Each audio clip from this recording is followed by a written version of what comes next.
Mis hermanos, esta mañana seguimos y vamos a continuar con este mensaje o con esta palabra que Dios nos ha dado.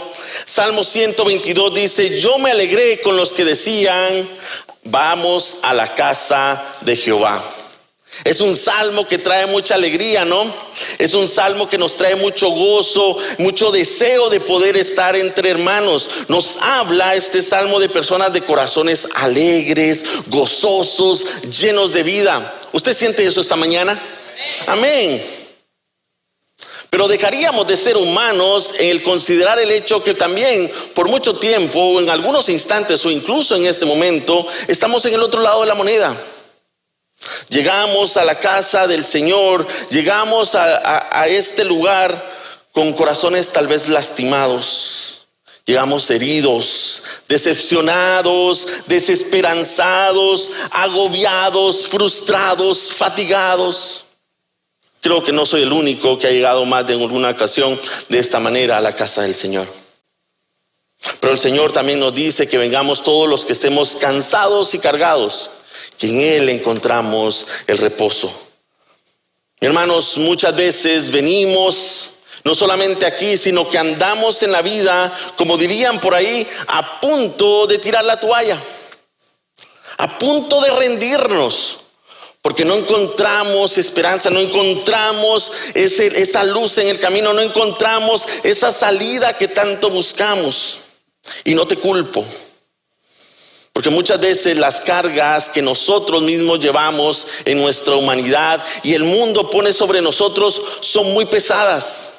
Cargas como el fracaso, como las decepciones, como la derrota, como las dudas, como el dolor, como el cansancio, como la pérdida, como cualquier otra cosa que se nos vuelve pesada en nuestra vida, es absolutamente difícil de poder llevar. Pero déjame decirte algo. Antes de que tú te rindas, por favor, escucha estas palabras. Tal vez tú estás a la orilla del precipicio y dices: yo ya no puedo más, yo ya no quiero seguir más. Tal vez te encuentras en un momento en el cual dices: ¿sabes qué? Mi vida simplemente que siga como sea, yo ya no quiero luchar. Y vivimos en un modo automático en el cual lo que pase o dejara de pasar nos tiene sin importancia. Tal vez nos hemos dado por vencidos y solo esperamos que esta vida se acabe. Suena fatalista, suena difícil, pero hermanos, si somos realistas y honestos, muchos hemos estado o estamos en esa situación en estos momentos. Pero déjame decirte algo esta mañana. Dios te trajo a este lugar con un propósito. Él es el que ha puesto esta intención esta mañana para que tú escuches estas palabras. ¿Sabes por qué? Porque Él te entiende, Él te ve, Él te escucha y sobre todo Él te ama. Él es el que ha puesto el deseo y la oportunidad para que escuches estas palabras esta mañana. ¿Por qué?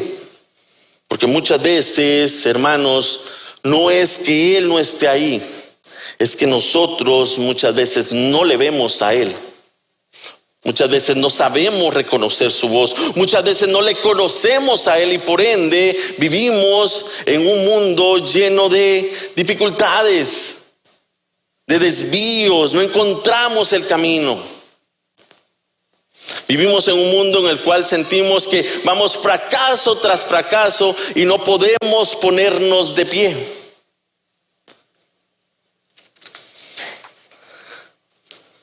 Cuando estaba estudiando esto, encontré una maravillosa anécdota de un hombre que sufrió muchos fracasos en su vida, pero Dios le usó de una manera increíble.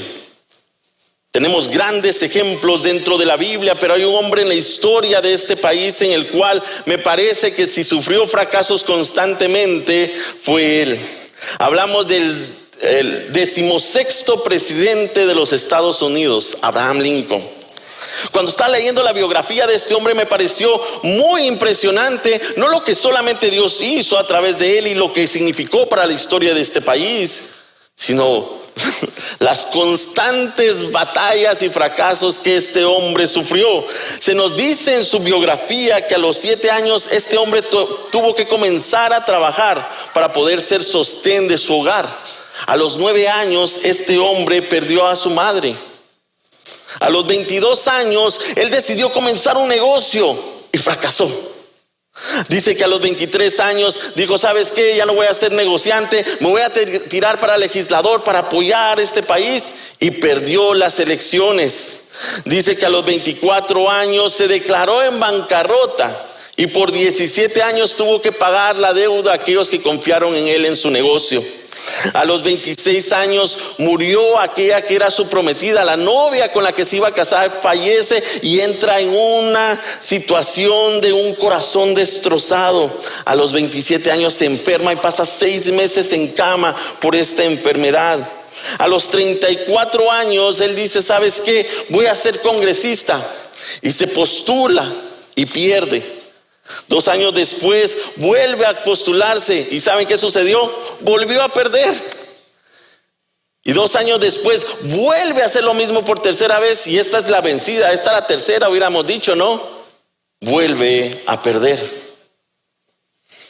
A los 40 años quiere trabajar como un funcionario de Estado y no es elegido. A los 45 quiere ser senador del país y no es elegido. A los 47 se postula como vicepresidente y solo obtuvo menos de 100 votos para ese puesto. Pareciera que su vida es un fracaso total. Pero a los 51, Dios le puso en esta nación como el 16º presidente de los Estados Unidos. Y todos sabemos qué es lo que Dios hizo a través de este hombre. Una de sus grandes hazañas fue la libertad de los esclavos, abolir la esclavitud. A pesar de sus continuos fracasos, Abraham Lincoln no se dio por vencido. Y esta mañana, mis hermanos, muchos de nosotros podríamos estar en ese punto, en darnos por vencidos, en rendirnos totalmente. Por eso el título de esta serie es Antes de rendirte. Antes de que tú tires la toalla, antes de darte por vencido, esperamos y espero y anhelo que estas palabras profundicen en tu corazón. Porque lo que deseamos esta mañana es no solamente comprender esta gran verdad de que vivimos tal vez en un mundo de fracasos, un mundo de decepciones, pero una verdad mucho más grande aún, que el Señor está con nosotros. Y Él nos llama a que llevemos estas situaciones delante de Él, porque Él desea en todo momento caminar con nosotros, sacarnos de esa situación. Por eso esta mañana debemos identificarnos con uno de los ejemplos más claros de un hombre que fracasó en su llamado dentro del ministerio, pero Dios le usó para su gloria. ¿Cuántos no conocemos y hemos escuchado la historia del apóstol Pedro? Aquel hombre que era efusivo, que antes de actuar, antes de pensar las cosas, él actuaba, no era una persona que dejaba que sus emociones le guiaran. Era un hombre en el que tal vez nos recordamos más de sus fracasos y de a veces sus metidas de pata, ¿no?, que aquellas cosas que el Señor hizo a través de él. Aquel hombre que con firmeza dijo: yo estoy dispuesto a morir por ti, Jesús. Tú eres mi maestro y yo doy la vida por ti. E inmediatamente Jesús le dice: morir por mí. Déjame te digo, Pedro, que después de que cante el gallo, tú ya me habrás negado 3 veces. Y probablemente en el corazón de este hombre es Señor, tú no sabes lo que estás hablando. Yo aquí por ti forever. Esa es la actitud de Pedro, era estar ahí en todo momento. Era un hombre valiente, un hombre que tal vez no tenía miedo, pero cuando tuvo que enfrentar la batalla final, cuando tuvo que presentarse, el Señor sabía de antemano que no estaba listo para hacer eso. Y por eso, horas después de haber declarado esto: yo voy a morir por ti, Jesús, vean lo que sucede. Si van conmigo a Mateo capítulo 26, encontramos esta historia de un hombre que fracasó en el momento que tuvo que sacar la casta, que tuvo que haber hecho aquello que tanto proclamaba decir, y que por ese instante su debilidad y su naturaleza tomó poder de él. Mateo 26, versículos 69 al 75 dice de esto: mientras tanto, Pedro estaba sentado afuera en el patio. Una sirvienta se acercó y le dijo: tú eras uno de los que estaba con Jesús, el Galileo. Pero Pedro le negó frente a todos. No sé de qué hablas, dijo. Más tarde, cerca de la puerta, lo vio otra sirvienta, quien le dijo a los que estaban por ahí: este hombre estaba con Jesús de Nazaret. Nuevamente Pedro lo negó, esta vez con un juramento: ni siquiera conozco al hombre ese que tú dices. Un poco más tarde, algunos de los otros que estaban ahí se acercaron a Pedro y dijeron: seguro que tú eres uno de ellos. Nos damos cuenta por el acento galileo que tienes. Y Pedro juró: que me caiga una maldición si les miento. No conozco al hombre. Inmediatamente, ¿qué nos relata Mateo? El gallo cantó. De repente, las palabras de Jesús pasaron rápidamente por la mente de Pedro, que dijeron: antes de que cante el gallo, negarás 3 veces que me conoces. ¿Y cómo salió Pedro? Llorando amargamente. Mis hermanos, esta historia, aunque pareciera fantasiosa, es una historia real. Y es una historia en la que tú y yo nos podemos asemejar en una gran manera. Nos podemos identificar con Pedro y su temor. ¿Por qué? Porque creo que muchos de los que estamos esta mañana aquí, si no por decir todos de los que estamos aquí, hubiéramos actuado de la misma manera.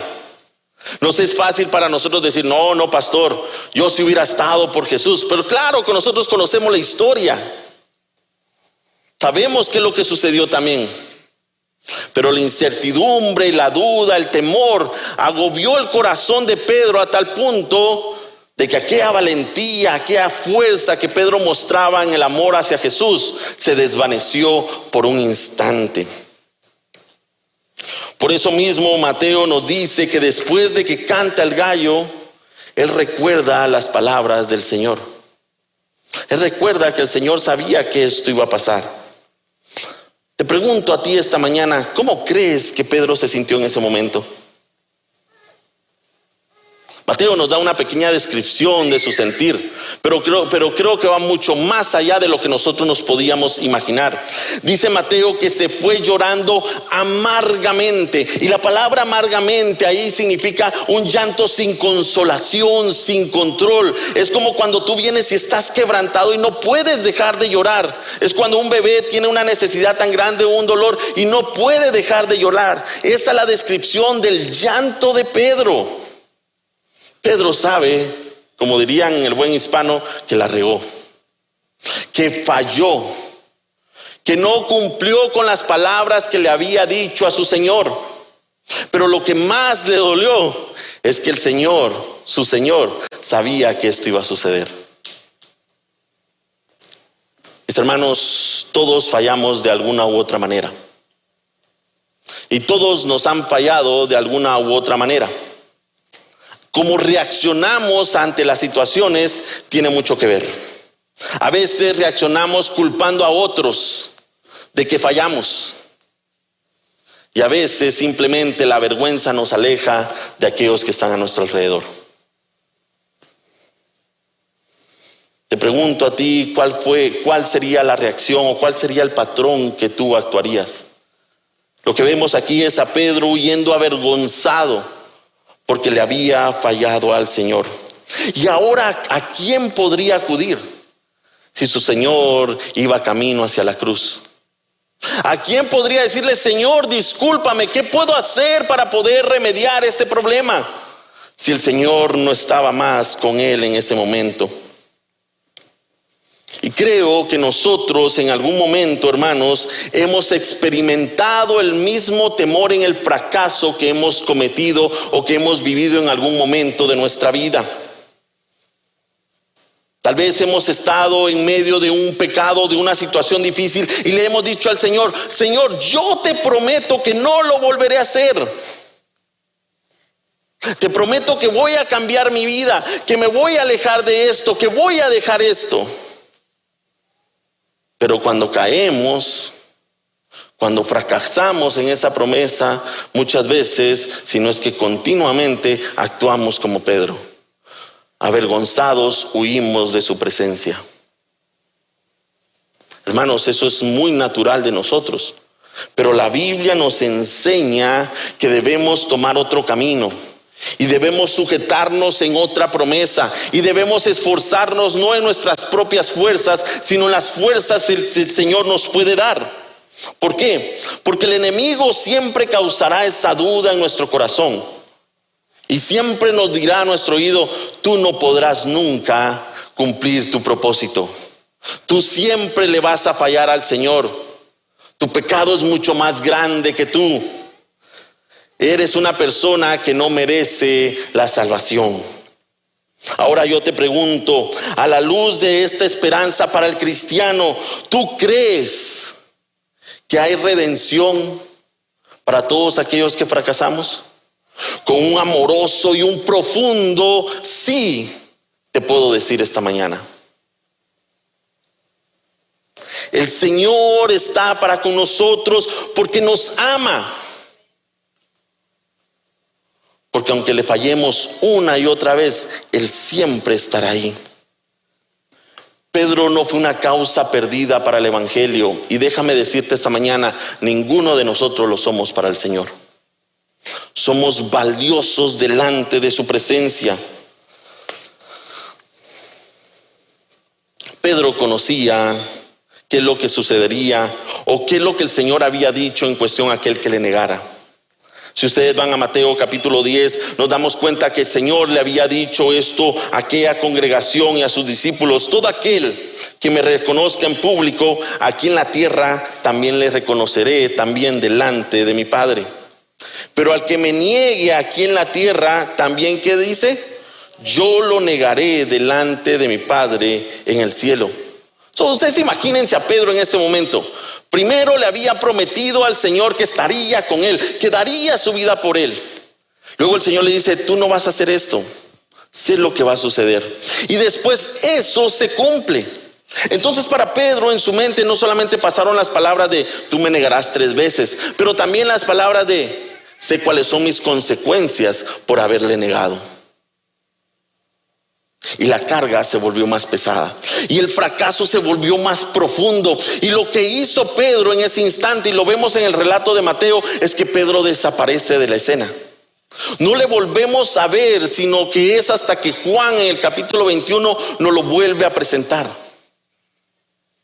Hermanos, nuestra vida, y muchas veces somos muy semejantes a Pedro. Le prometemos al Señor que haremos algo. Le decimos al Señor que actuaremos de esta manera, que daremos esto para Él, que cumpliremos esto, que venceremos el pecado. Pero cuando fallamos, cuando quedamos cortos, cuando el fracaso se presenta en nuestra vida, huimos avergonzados delante de la presencia del Señor. Pero aquí, mis hermanos, la clave no es cómo Pedro actuó. Porque podríamos concentrarnos y condenar a Pedro y decir: no, hombre, este Pedro sí que estaba mal. Y ese es nuestro error en la vida.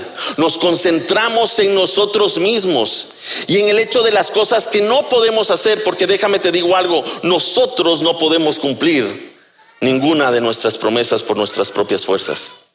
Somos incapaces. Aquí el centro del mensaje, hermanos, es que Cristo le redimió.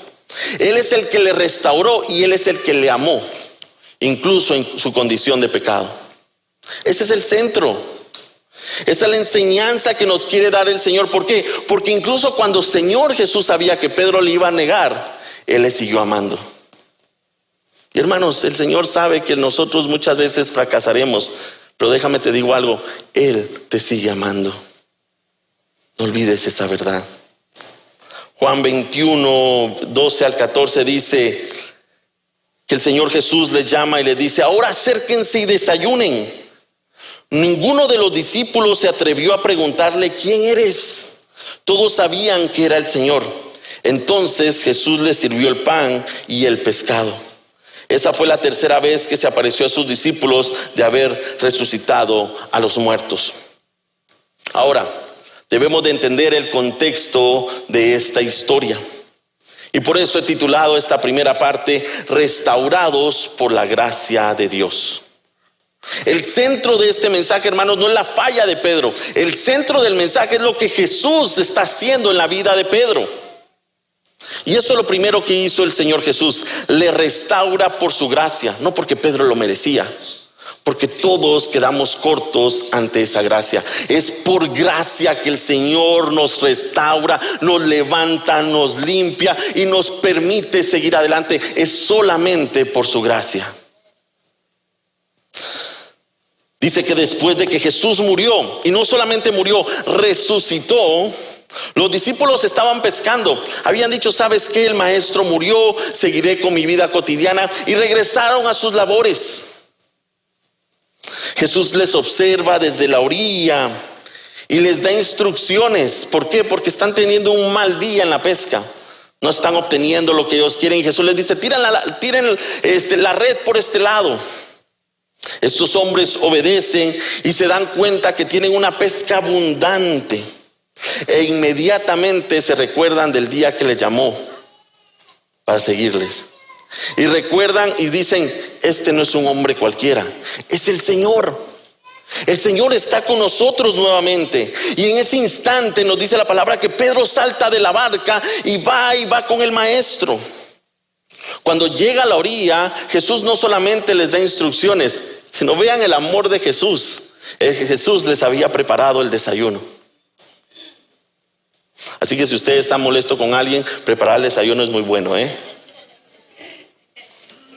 Pero no solamente les preparó el desayuno, desayunó juntamente con ellos. ¿Pueden percibir lo que está pasando aquí? Jesús tenía razones para estar enojado con ellos, especialmente con Pedro. Le había prometido, yo voy a estar contigo, yo daré mi vida por ti. Pero viene el Señor Jesús y en vez de acusarle, decirle, no, que ibas a dar mi vida por mí, a ver qué pasó. Viene el Señor y los llama a un encuentro de amor, a un encuentro de restauración. Jesús no solamente viene y les prepara el alimento, sino les habla con amor. Ellos no lo merecían, pero así lo quiso el Señor. Y seguramente, mis hermanos, tú has fracasado y has abandonado al Señor más de alguna vez.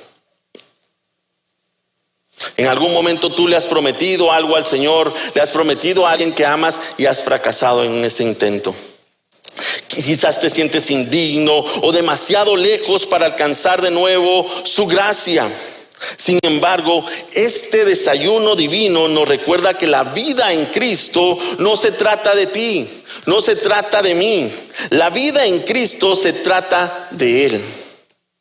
Así que aunque nos sintamos a 1,000,000 de pasos lejos del Señor, Él solamente está a un paso para abrazarnos y para amarnos. Tengamos cuidado con las artimañas del enemigo, que quiere utilizar el fracaso y la mentira en nuestra vida para alejarnos de la presencia del Señor, cuando el Señor siempre está al lado de nosotros. Por eso hemos sido restaurados por su gracia. Pero no solamente hemos sido restaurados por su gracia, hemos sido restaurados para amarle a Él también. Lo que viene después del desayuno es fascinante, porque después del desayuno viene una charla, una conversación en la cual nos inspira a todos nosotros. Dice que después de que este discípulo prometió dar su vida a Jesús y le negó 3 veces, ahora se encuentra cara a cara en una conversación con el Señor. Nuevamente, pongámonos en los zapatos de Pedro. ¿Ustedes pueden sentir esa vergüenza? Probablemente Pedro no podía ni verle a los ojos al Señor. Recordaba y decía, no hombre, yo le prometí al Señor y no lo cumplí. Y sentía esa culpa y ese temor. Y es ahí donde el Señor Jesús establece o entabla estas primeras palabras de conversación con Pedro y le dice, Simón, hijo de Juan, ¿me amas más que a estos? Pedro contesta, tú sabes que te quiero. Entonces, alimenta mis corderos, le dice el Señor. Y de ahí Jesús repitió la pregunta, Simón, hijo de Juan, ¿me amas? Sí, Señor, dijo Pedro, tú sabes que te quiero. Entonces, cuida de mis ovejas. Y por último, y por tercera vez, el Señor viene y pregunta: Simón, hijo de Juan, ¿me quieres? A Pedro le dolió que Jesús le dijera la tercera vez: ¿me quieres? Le contestó: Señor, tú sabes todo, tú sabes que yo te quiero. Jesús dijo: entonces alimenta mis ovejas. Aquí el problema, hermanos, no es que nosotros no amemos o dejemos de amar al Señor. Aquí el problema es que muchas veces creemos la mentira de que el fracaso es más grande que el amor de Dios hacia nosotros. Por eso es muy importante, mis hermanos, entender y ver cómo el Señor se acerca a Pedro. No se acerca regañándolo, no se acerca en una manera brusca o ruda diciéndole: Pedro, me traicionaste, me decepcionaste, ya no te quiero como mi discípulo. No, vemos a un Señor que hace las preguntas correctas al lugar correcto, al corazón, y le dice: ¿me amas? ¿Me quieres? ¿Me amas más que a estos? Y yo te digo esta mañana que al igual que a Pedro, el Señor nos pregunta hoy con esta insistencia: ¿le amamos? Él todos los días te pregunta a tu corazón: ¿me amas? ¿Me quieres? Nuestros fracasos no nos han descalificado para ser receptores de la gracia de Dios, pero el camino a la restauración es por su gracia, involucra el regreso a nuestro primer amor. El camino a la restauración, mis queridos hermanos, involucra que regresemos a nuestro primer amor. No solamente el Señor nos restaura por gracia, pero nos restaura para amarle a Él. Y cuando nosotros logramos amarle a Él, mis hermanos, estamos en el camino correcto para cumplir nuestro propósito, para ser efectivos en las manos de un Dios santo. Y por último, el Señor no solamente restaura por gracia, restaura para amarle, pero nos restaura para servirle. No se queda solamente en el hecho de amarle, porque todos podríamos decir de labios: yo te amo, Señor. Pero ¿y después? ¿Qué sucede con nuestra vida? Por eso debemos de entender que a la verdad del Evangelio, esta buena noticia de gracia y de restauración que viene de Dios, solo representa para nosotros el gozo de nuestra alma y debe de ser fructificado en nuestras acciones. Debe demostrarse. Por eso el Señor le dijo al final: si tú realmente me quieres y me amas, pastorea a mis ovejas. Y después vemos a un Pedro totalmente restaurado. Cuando vamos al libro de los Hechos, vemos a un Pedro que está caminando, no recordando sus fracasos, sino recordando el amor restaurador de Dios. Y vemos a un Pedro que se levanta delante de la multitud y comienza a predicar, y más de 3,000 personas llegan, no porque él sea bueno, sino porque el poder del Espíritu Santo habitó en aquel corazón transformado y restaurado. Vemos a un Pedro que va a la sinagoga y comienza a predicar del Evangelio. ¿Por qué? Porque entiende que el Evangelio es el mensaje restaurador que todos necesitamos. Porque las mismas batallas que Pedro ha sufrido son las mismas batallas que cada ser humano sufre todos los días. El estar cerca de Dios. El enemigo siempre buscará tácticas, métodos para alejarnos de su presencia. Por eso esta mañana, mis hermanos, debemos recordar esta verdad. Fuimos rescatados de vivir para nosotros mismos para que ahora vivamos para Dios. Cuando nosotros vivimos para nosotros mismos, siempre viviremos en dolor y en fracaso, porque nada satisfacirá a nuestro corazón, nada llenará nuestro corazón, nada llenará nuestro deseo de seguir adelante y la avaricia que pueda crear en él. Pero cuando vivimos para el Señor, mis hermanos, todo es para bien. Y es lo que Pedro entendió después de ser restaurado. Él no se identificó en el fracaso y en las promesas no cumplidas. Él se identificó en el amor de Cristo hacia él. Por eso, mis hermanos, la Biblia nos relata una y otra vez que este amor restaurador sigue estando para la vida de nosotros. Recordemos que Moisés fue un asesino y Dios le usó para liberar a su pueblo. Recordemos que David fue un adúltero y de él dice que desciende nuestro Señor.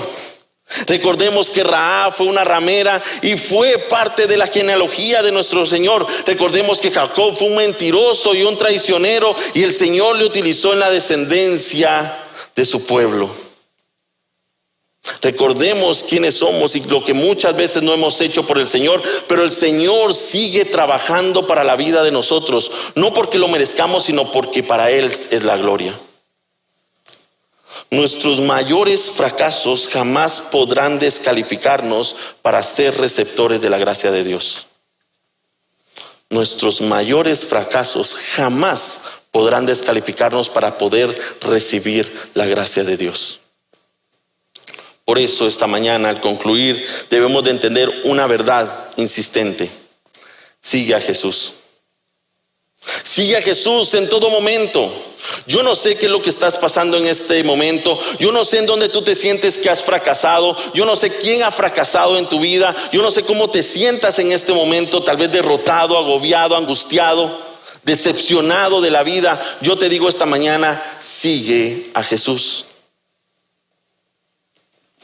Aunque Satanás quiera condenarte y tu prójimo te juzgue por tus fracasos, puedes encontrar el aliento y la esperanza en la gracia de Dios. Por eso se llama gracia, porque es un regalo que Dios nos da constantemente. Así que, mis hermanos, debemos de entender esta gran verdad. Al ser restaurados para servir, debemos de entender que todo es posible a través de Él. ¿Esto es justo o no es justo? A la verdad, es parte de la soberanía de Dios. Es posible que en un momento de fracaso volvamos a estar donde estamos, es solamente bajo la voluntad de Dios. Es probable que en medio del fracaso suframos las consecuencias de esas. Probablemente sí, probablemente perdamos cosas, probablemente ya no obtengamos lo que queríamos antes, probablemente perdamos relaciones, personas que amamos, probablemente perdamos nuestra libertad, probablemente perdamos muchas cosas. Pero aquí el punto clave es: sigue a Jesús, porque tu vida no ha concluido. A pesar de nuestro desorden, hermanos, podemos estar en una relación correcta con Él y redimidos y restaurados con Él en la eternidad si recordamos que somos perdonados y amados. No dejes que el enemigo te mienta y te desvíe de esta gran verdad.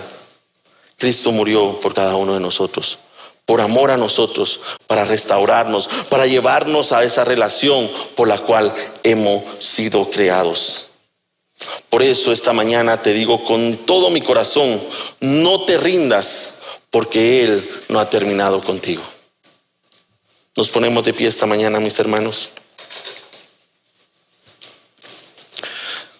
Dios Padre, esta mañana llegamos delante de tu presencia. Y tú mejor que nadie conoces la situación en la cual llegamos. Probablemente esta mañana llegamos con esa sensación de que no somos suficientemente buenos, dignos, merecedores, Señor, de una vida. Que la vida es difícil, Señor.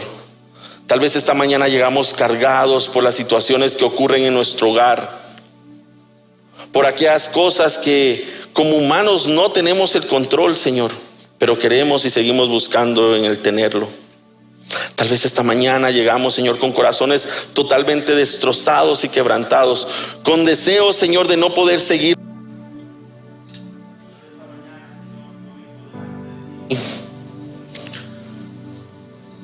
Para que podamos todos juntos recordar esta gran verdad: tú estás con nosotros y por nosotros.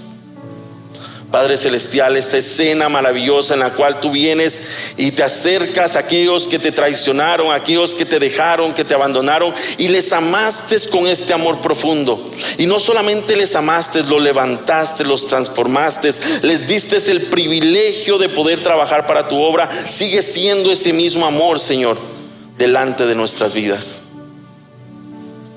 Tal vez hemos fallado en un pecado recurrente, Señor. Tal vez, Señor, estamos en una batalla en la cual nos hemos dado por vencido y hemos dicho: Señor, yo no puedo con esto. ¿Sabes qué? Viviré mi vida así y no me importa nada. Esta mañana, Señor, queremos anclarnos a esta verdad. Tú eres el único que nos puede liberar de ese fracaso, de esa mentalidad, de esas mentiras que el mundo y el enemigo ponen en nuestra vida. Padre Celestial, ayúdanos, Señor, a poder entender, Padre bendito, que tú estás ahí, que tú nos escuchas, que tú nos amas, que tú nos oyes, Señor. Ayúdanos, Señor, a comprender que no nos identificamos por los fracasos que cometemos, nos identificamos en ti, porque tu palabra dice que somos nuevas criaturas en ti, Señor. Las cosas viejas han pasado, he aquí todas son hechas nuevas. Así que esta mañana, Señor, ponemos cualquier fracaso, cualquier sentimiento, cualquier duda, cualquier vergüenza que podamos tener delante de ti, sabiendo que tú tomarás esta carga, tú tomarás este peso, este yugo, Señor, y la llevarás por nosotros, para ayudarnos, Señor, no a recurrir a otro pecado, no a llegar, Señor, y aprovecharnos del evangelio, sino todo lo contrario, Señor, para poder ser transformados, para arrepentirnos genuinamente, para dar un giro de 180 grados y nunca más poder regresar a estas cosas que nos alejan de tu presencia, Señor. Ayúdanos, Señor. Tú eres el único que nos puede restaurar. Tú eres el único, Señor, que nos puede amar en medio de nuestra vergüenza, de nuestra culpa, en medio de nuestro fracaso. Gracias, Padre, porque sabemos que esa verdad es genuina. La vimos en la vida de Pedro y la hemos visto en nuestro diario vivir. Porque muchas veces, Señor, tú eres, Señor, el que nos ha mostrado, Señor, esa gracia infinita sobre nuestra vida, a pesar de no merecerla. Gracias, Señor, por este tiempo. En el nombre de Cristo Jesús oramos por todo esto.